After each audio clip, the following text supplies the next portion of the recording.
Hi అండి, అందరికీ నమస్తే. మీ అందరికీ మంచి రెసిపీ చూపిస్తున్నాను. ఇది పప్పుచారు అన్నమాట. ఇది బ్యాచిలర్స్ పిల్లలకైనా అలాగే మనకి ఆఫీస్కి టైం లేని వాళ్ళు ఈజీగా ఎలా తయారు చేసుకోవాలో, అలాగే మనకి మంచి రుచికరంగా వస్తుందండి. ఎక్కువ మనకి కూరగాయలు అవసరం లేదు. దీంట్లోకి మీరు ఇంట్లో ఉండే కూరగాయలతోనే మంచి రుచికరమైన ఈ పప్పుచారుని మనం ఎలా తయారు చేసుకోవాలో నేను ఇప్పుడు చూపిస్తున్నాను. ముఖ్యంగా బ్యాచిలర్స్ పిల్లలు అయితే చాలా ఈజీగా తయారు చేసుకోవచ్చు అనమాట. ఇది ఇప్పుడు దీన్ని ఎలా తయారు చేసుకోవాలో మనం ఇప్పుడు చూద్దాము. దీనికి కావాల్సిన ముందుగా ఉప్పు, అలాగే జీలకర్ర, అలాగే ఒక స్పూను ఆవాలు, అలాగే 7-8 వెల్లుల్లిపాయలు, ఒక 2-3 ఎండుమిర్చి, కరివేపాకు రెమ్మలు 2, ఒక 2 స్పూన్లు కారం, ఒక అర స్పూను పసుపు, ఉప్పు, ఇవన్నీ రెడీగా పెట్టుకోండి. దీంట్లోకి ఎక్కువ కూరగాయలు అవసరం లేదండి. ఒక 3 టమాటాలు, ఒక 2 క్యారెట్లు, అలాగే ఒక ఉల్లిపాయ, 4 పచ్చిమిర్చి, 2 వంకాయలు, అలాగే 1 కప్పు కందిపప్పు, అలాగే చింతపండు. మీరు పులుపుని తినేదాన్ని బట్టి వేసుకోవచ్చండి.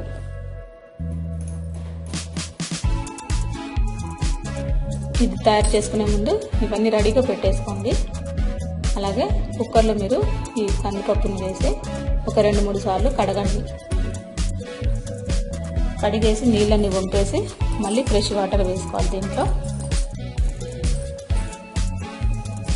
మీరు కావాలంటే ముందుగా ఒక అరగంట ముందు నానబెట్టుకుంటే ఇంకా పని ఈజీగా అవుతుంది.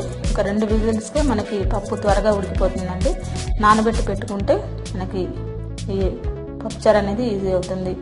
అలాగే కుక్కర్లో కొద్దిగా పసుపు వేసి ఒక 2-3 విజిల్స్ వచ్చేంత వరకు ఉడికించుకుంటే సరిపోతుంది.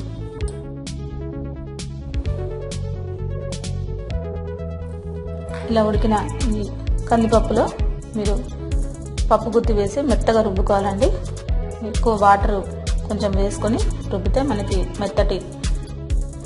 మెత్తగా తయారవుతుంది. దీంట్లో మీరు నీళ్లు వేసి రుబ్బుకోవచ్చు, లేదంటే డైరెక్ట్గా గరిటెతో తిప్పినా కానీ మనకి బాగా ఉడికితే మాత్రం చాలా ఈజీ అవుతుంది అన్నమాట. ఇది మనకి కందిపప్పు ఎక్కువగా ఉడకపోతే సరిగ్గా రసం పప్పుచారు అనేది చిక్కగా రాదండి. ఇలా కొంచెం వాటర్ వేసుకొని మరి కొంత మెత్తగా మీరు పప్పు గుత్తితో రుబ్బుకోవాలి.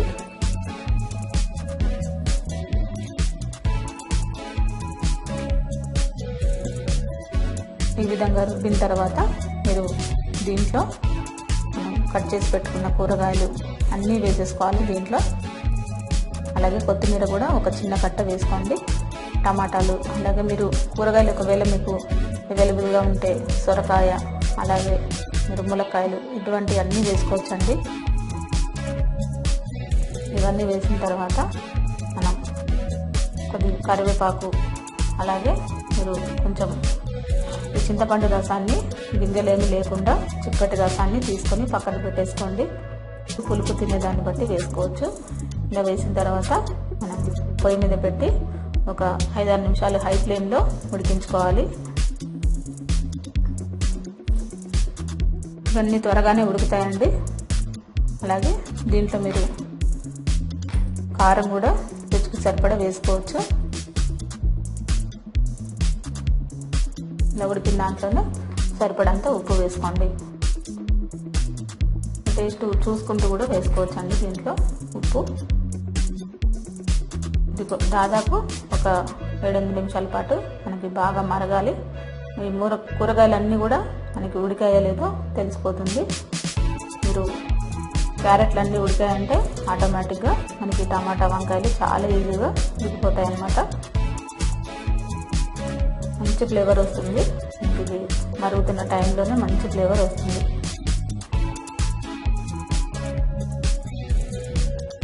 ఈ విధంగా మనకి ఒక 10 నిమిషాలు మరిగిన తర్వాత మీరు దీన్ని ఇప్పుడు పోపు పెట్టేసుకున్నామండి. దీంట్లో కావాలంటే సాంబార్ పొడి కూడా వేసుకోవచ్చు, లేదంటే కొంచెం మెంతి పొడి వేసుకున్నా కానీ ఫ్లేవర్ చాలా బాగుంటుంది.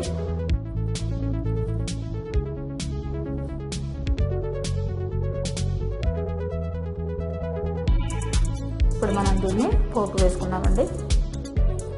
ఈ పోపులో మనకి 2-3 స్పూన్లు ఆయిల్ వేసుకొని దీంట్లో కొద్దిగా వెల్లుల్లిపాయలు దంచి వేసేసుకోండి. ఒక 7-8 వెల్లుల్లిపాయలు వేసుకోండి. వెల్లుల్లిపాయలు మాడకుండా చూసుకోండి. వెల్లుల్లిపాయ మాడితే ఫ్లేవర్ అన్నది అస్సలు బాగుండదు.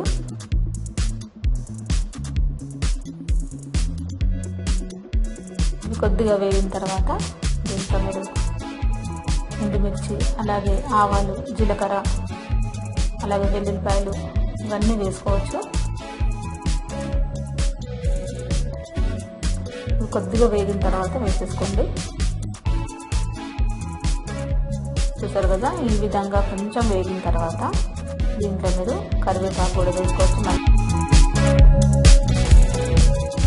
ఇలా కొంచెం ఆవాలు చిటపటమంటే మనకి ఇది వేగినట్టేనండి.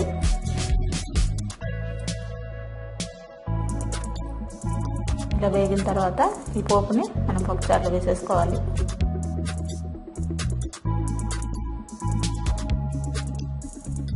ఓకేనా ఫ్రెండ్స్, ఇప్పుడు మనకి రెడీ అయిపోయింది. ఈ పోపుని మనం దీంట్లో వేసేసుకుంటే మంచి ఫ్లేవర్ వస్తూ ఉంటుంది మనకి తయారు చేసేటప్పుడు. దీంట్లో మనం ఇలాంటి మెంతి పొడి కానీ సాంబార్ పొడి కానీ ఏమీ వేయలేదు, కానీ అదే ఫ్లేవర్తో చాలా బాగుంటుంది. మీకు కావాలంటే నేను చేసినట్టుగా ఒకసారి ట్రై చేయండి, ఎంత బాగుంటుందో మీకే తెలుస్తుంది. ఇది మనకి ఇడ్లీలో కూడా తీసుకోవచ్చండి, చాలా బాగుంటుంది.